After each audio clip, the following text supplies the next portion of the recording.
Bismillahirrahmanirrahim.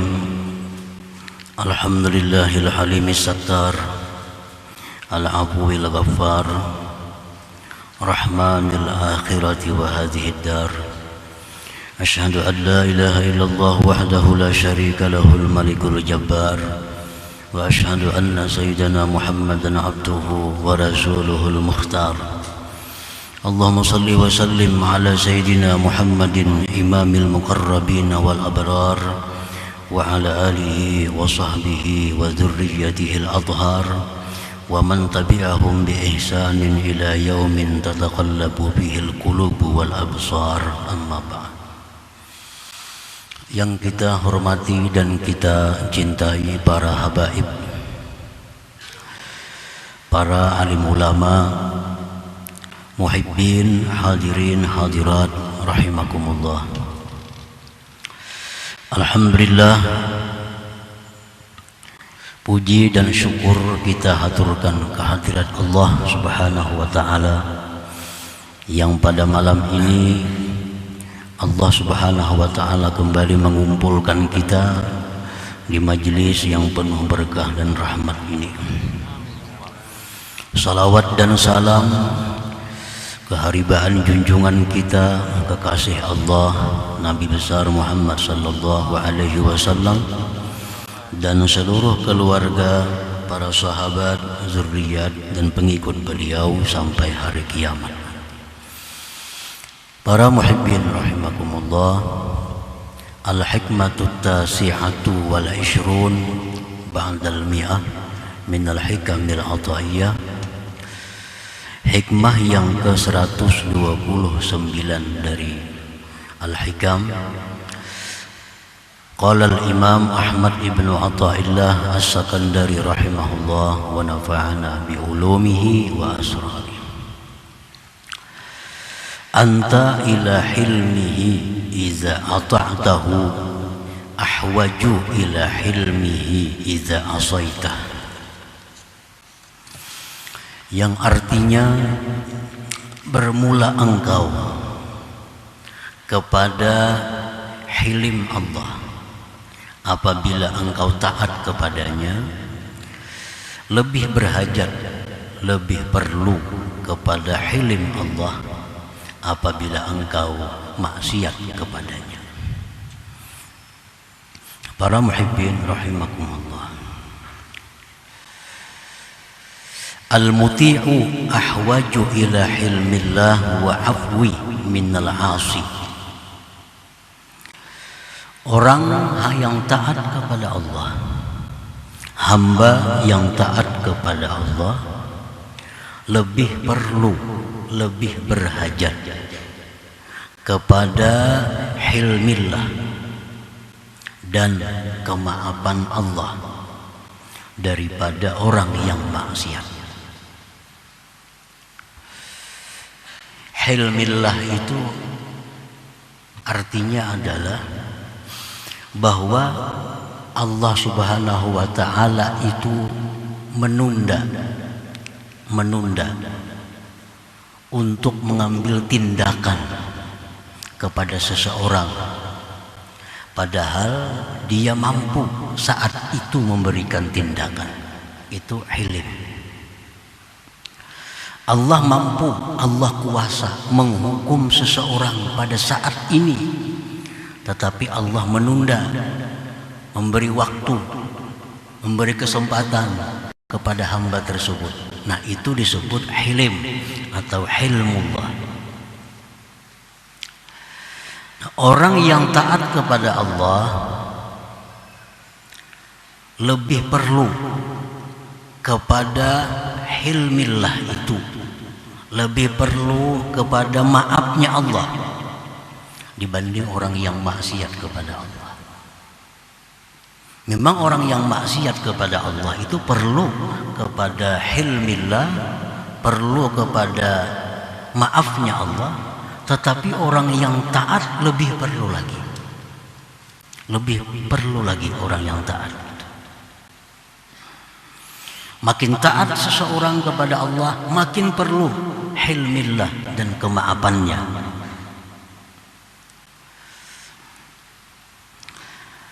li'annal muti'a qad ya'ridu lahu 'inda ta'atihi kabairu dzunubil qulub.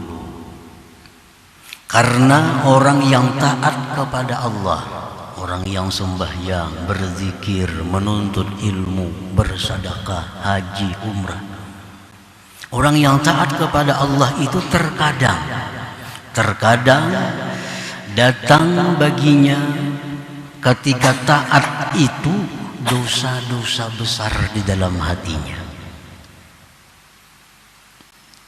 Orang yang taat itu kadang-kadang bisa datang dosa-dosa besar di dalam hatinya. Contohnya dosa besar itu adalah karya, seperti riya.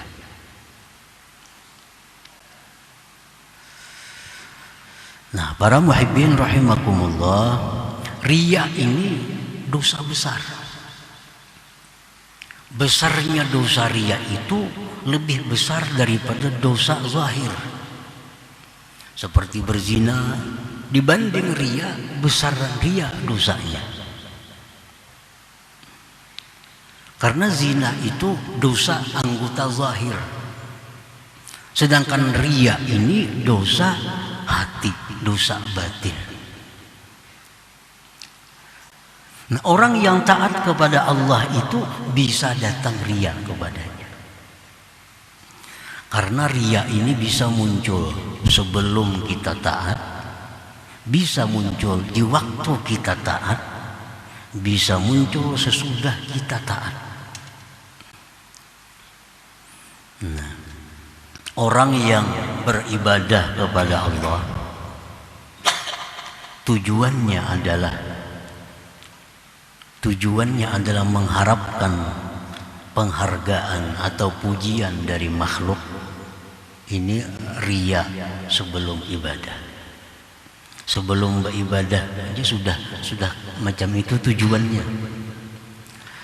Nah, orang ini beribadah kepada Allah, sembahyang umpamanya atau bersedekah umpamanya, tujuannya supaya dipuji, supaya disenangi orang, supaya dihargai orang.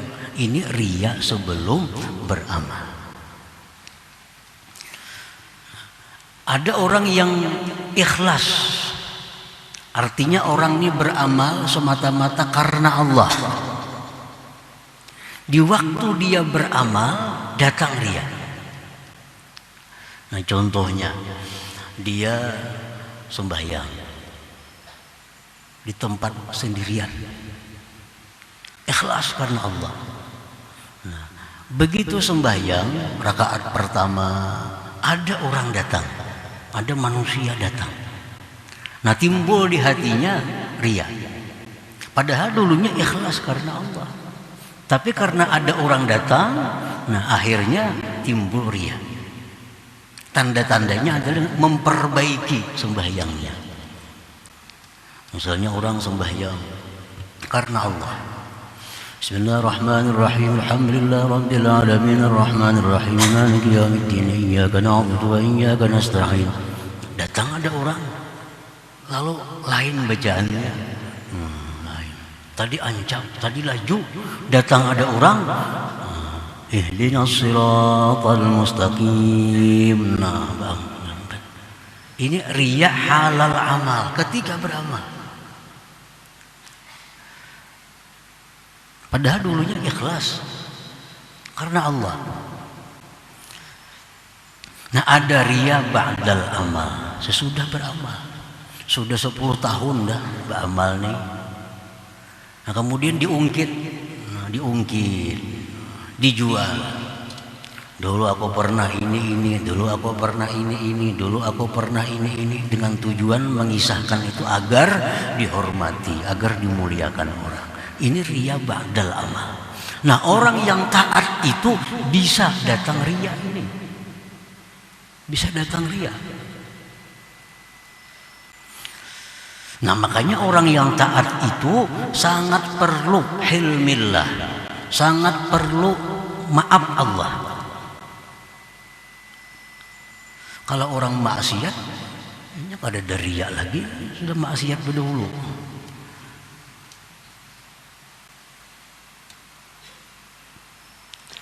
Nah, Jadi jangan dipandang bahwa orang yang ahli ibadah itu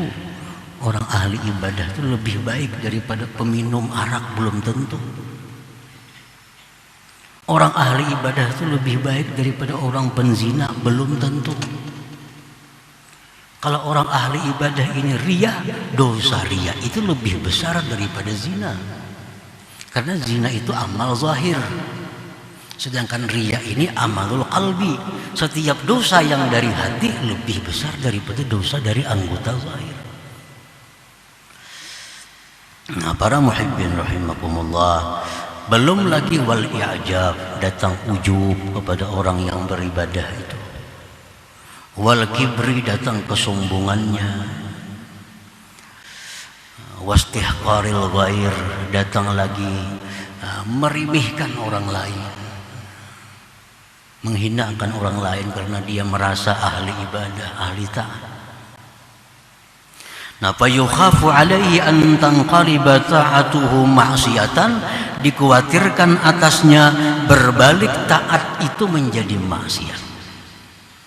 Sebuah taat karena dimasuki oleh hal-hal tadi berbalik menjadi maksiat.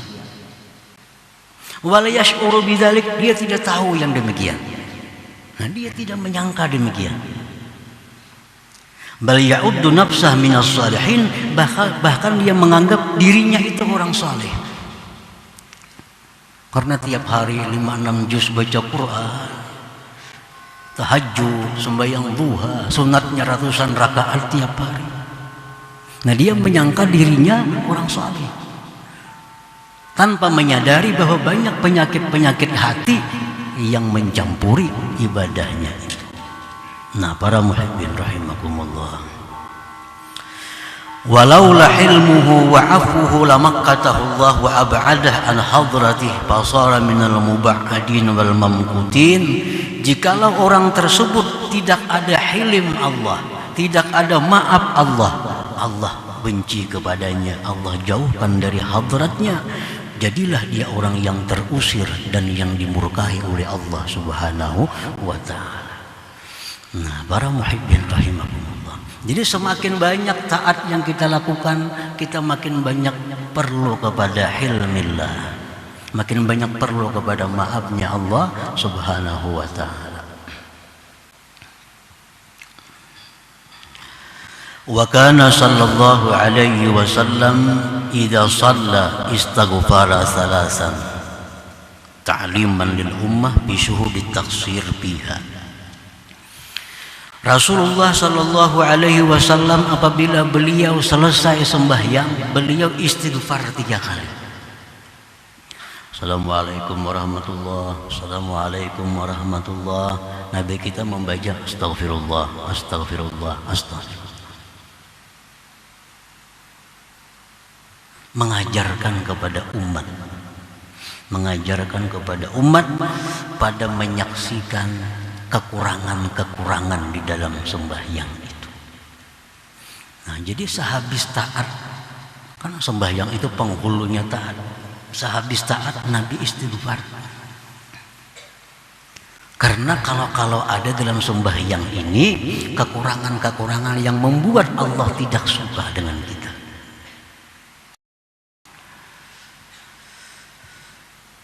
Dalam sembahyang kita membaca doa iftitah, wajjahtu wajhiya lilladzi fatara as-samawati wal arda hanifan musliman wa ma ana minal musyrikin. Aku hadapkan hatiku kepada Allah. Nah, di waktu kita membaca itu kadang-kadang hati kita lupa kepada Allah. Pada mulut kita mengatakan aku hadapkan hatiku kepada Allah, padahal hati kita waktu itu lupa kepada Allah. Imam Ghazali mengatakan dalam Ihya Ulumuddin, ini orang membuka sembahyangnya dengan berdusta kepada Allah Subhanahu wa ta'ala. Ini orang memulai sembahyang dengan dusta kepada Allah. Dia mengatakan bahwa hatinya berhadap kepada Allah, padahal dia lupa apa yang dia baca. Nah, ini ketaksiran di dalam sembahyang yang perlu istighfar sesudahnya. Inna salati wa nusuki wa mahyaya wa mamati lillah rabbil alamin. sesungguhnya sembahyangku, ibadah-ibadahku, hidupku, matiku untuk Allah. Ini pengakuan dalam sembahyang. Kadang-kadang itu hanya sebatas di mulut kita. Nah, jadi habis sembahyang Rasulullah mengajarkan istighfar. Jadi kalau orang maksiat itu perlu istighfar kepada Allah, orang yang taat lebih perlu istighfar kepada Allah, lebih perlu istighfar kepada Allah Ta'ala. Jangan dianggap orang taat itu kada perlu istighfar, lebih perlu kepada orang daripada orang yang maksiat.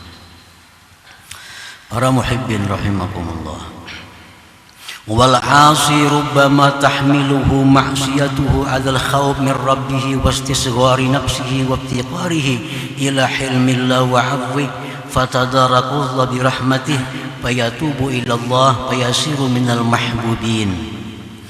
Nah, adapun orang yang maksiat kepada Allah, orang yang maksiat, kadang-kadang maksiatnya itu membawanya kepada takut terhadap Allah. Kadang-kadang maksiatnya itu membawa kepada perasaan hina dirinya. Kadang-kadang maksiatnya itu menimbulkan bahwa dirinya sangat perlu kepada ampunan Allah Subhanahu wa Ta'ala. Orang yang maksiat itu kadang-kadang demikian perasaannya. Dirinya rasa hina, dirinya rasa rigan, dirinya rasa kotor. Nah, orang semacam ini bisa mendapat rahmat dari Allah, bisa dapat hidayah dari Allah. Lalu Allah berikan dia taufik untuk bertobat kepada Allah, dan Allah jadikan dia orang-orang yang dia cintai. Nah, jadi orang maksiat itu bisa demikian, karena dia merasa dirinya hina, merasa dirinya kotor. Allah sayang kepadanya, Allah berikan rahmat, Allah berikan taufik sehingga dia tobat kepada Allah. Fayasiru minal mahbubin, jadilah dia orang yang dicintai oleh Allah Subhanahu wa Ta'ala. Nah, para muhibbin rahimakumullah, wa qad warada fil athar annahu kana fi ahdi ba'di anbiya'i bani Israil rajulun ishtahara bil ibadati waz zuhdi wa rajulun ishtahara bil fisqi wal fujur. Di masa dahulu di antara nabi-nabi Bani Israel ada laki-laki yang terkenal dengan ibadah dan zuhudnya. Nah, laki-laki yang terkenal orangnya zuhud, orangnya ahli ibadah. Dan ada pula laki-laki yang terkenal dengan fasik dan kerusakannya. Ini terkenal dengan kehebatan kemuliaannya, ini terkenal dengan kehinaannya. Urusan minuman, judi, itu dah. Ini bulan bin bulan. Falaqiyal 'abida dzata yaumin fayusallimu 'alal 'abidi amilan ayyanal rahmatallah bi salamihi alaihi. Suatu hari si orang yang jahat ini bertemu dengan si orang ahli ibadah tadi. Bertemu. Lalu si orang jahat ini hendak memberi salam kepada orang ahli ibadah itu dengan harapan dia dapat rahmat Allah dengan memberi salam kepada ahli ibadah tadi. Bertamu, assalamualaikum. Udah orang nang ahli fasiknya kepada orang ahli ibadah tadi. Hendak bersalaman. Pantaharahul abid wa ab'adah. Si abid ahli ibadah ini menggertak akan dia dan menjauhkan dia. Ibad anni, berjauhlah engkau daripadaku, aku takut dapat murka Allah karena kau dekat denganku. Nah, si abid ini kada hakun disalamani, yang bersalaman lu aku takutan karena dapat kutukan Allah. Fawallar rajulul fasik munkasiral qalbi. Si fasik tadi bulik dengan hati yang kecewa dan sedih. Ini bersalaman, anak bertamuan, mudahan dapat rahmat. Sekalinya diusir, dijauhkan. Awallar rajulul fasik munkasiral qalbi. Si fasik ini bulik ke rumah dengan hati yang pecah, munkasiral qalb. Fa'auha Allah ila an-nabiyyi fi dzalika az-zaman an kulli min al-'abid wal fasik ay yasta'nifal 'amal. Faqad ahbattu lil 'abid ibadatah wa mahawtu min al-fasik awzarah. Allah berwahyu kepada Nabi waktu itu, wahai Nabi, katakan kepada orang ahli ibadah itu, katakan kepada orang yang ahli fasik itu, perintahkan mereka mulai sekarang memulai beramal. Aku telah menggugurkan seluruh ibadah orang yang ahli ibadah tadi, dan aku menghapuskan dosa orang yang ahli fasik tadi. Nah, para muhibbin rahimakumullah, jadi orang ahli ibadah ini sangat perlu ampunan Allah, sangat perlu hilmullah. Ini contoh orang ahli ibadah yang ada kesombongan di dalam hatinya.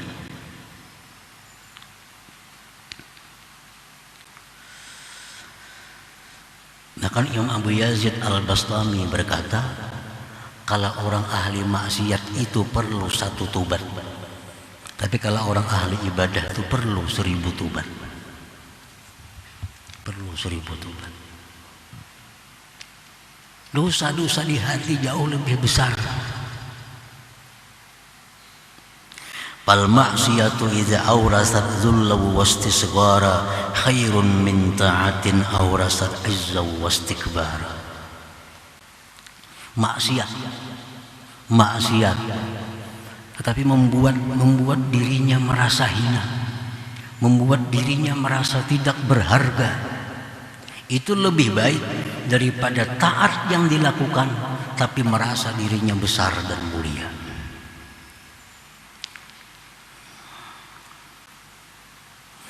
Nah, para muhibbin rahimakumullah, jadi itulah alasan kenapa orang yang taat kepada Allah tadi lebih memerlukan kepada maafnya Allah, lebih memerlukan kepada hilimnya Allah dibanding orang yang ahli maksiat itu. Fa khairul ibad abdun ata Allah ta'ala wa la yara fi dzalika li nafsihi hawla wa la quwwah bal yara ta'ata min Allah wa billah wa lillah. Sebaik-baik hamba itu adalah seorang hamba yang taat kepada Allah,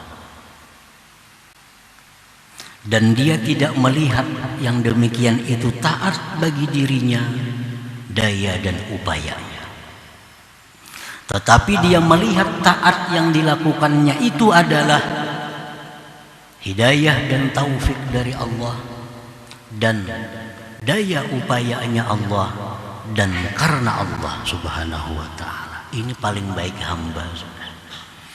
Kalau kita beribadah kepada Allah dengan 3 landasan itu, ibadah kita selamat dari riya, dari sombong, dari ujub, macam-macam. Kita beribadah menyadari bahwa ini ibadah yang kita lakukan adalah taufik dan hidayah Allah. Yang kedua, kita bisa melakukan ibadah ini karena daya upaya yang diberikan Allah. Yang ketiga, ibadah ini adalah karena menjunjung perintah Allah. Nah, kalau kita mampu beribadah dengan demikian landasan, kita adalah sebaik-baik hamba Allah subhanahu wa ta'ala. Kayak apa hendak ria, kayak apa hendak sombong, kalau kita ini beribadah ini bisanya dari Allah dan dengan daya upaya Allah, dan untuk mendekatkan diri kepada Allah. Bila 3 itu, kita selamat. Nah, karena yang 3 itu kadang-kadang tidak kita pakai, yang 3 itu tidak kita gunakan, maka ibadah kita jadi ikhtilat, bercampur dengan macam-macam. Oleh karena itu, kita sangat perlu hilimnya Allah dan maafnya Allah subhanahu wa ta'ala. Wa syarrul ibad abdun asallaha ta'ala wa asarra fi ma'siyatihi wa gtarra bihilmihi wa tamanna 'ala Allahil amani. Paling jahat hamba Allah itu adalah hamba Allah yang maksiat kepada Allah dan terus menerus maksiat, dan dia terperdaya dengan hilimnya Allah. Allah kada menindak, Allah tidak menghukumnya, Allah tidak memberi teguran kepadanya. Nah, dia tertipu dengan ini. Dikiranya Allah itu sayang, dikiranya Allah itu cinta kepadanya, karena selama ini tidak pernah sakit, tidak pernah rugi, tidak pernah kena musibah. Ini igtarra bihilmi, terperdaya dengan hilmnya Allah. Wa tamanna 'ala Allahil amani, dan dia berangan-angan atas Allah macam-macam angan-angan. Dia berbuat maksiat, terus menerus maksiat, berangan-angan dapat ampunan Allah, berangan-angan masuk surga dengan syafaatnya Rasulullah, macam-macam angan-angan, tapi perbuatan maksiat terus menerus dilakukannya. Inilah syarru ibadillah, paling jahat hamba Allah subhanahu wa ta'ala. Nah, para muhibbin rahimakumullah, kita boleh berharap ampunan Allah, boleh berharap maghfirah dari Allah, tapi kita mesti merubah akhlak kita. Allah itu Ghaffar, pengampun, tapi liman taba, bagi orang yang tubat, wa amana, beriman, wa amila salihah, beramal salih. Kalau kita tubat, kita beriman, beramal salih, nah disitulah mengharap ampunan Allah subhanahu wa ta'ala. Kalau maksiat masih dilakukan, mengharap ampunan Allah, itu ngarannya al-amani, angan-angan. Ini contoh orang yang terperdaya dengan Allah subhanahu wa ta'ala. Nah, para muhibbin rahimakumullah, selanjutnya hikmah yang ke-130. Ya Allah biha, ya Allah biha, ya Allah bihusnil khatimah. Ya Allah biha, ya Allah biha, Allah bihusnil khatimah. Ya Allah biha, Allah biha, ya Allah bihusnil khatimah. Faya yarju minhu syafa'atan, sallu alaihi wa sallimu taslima.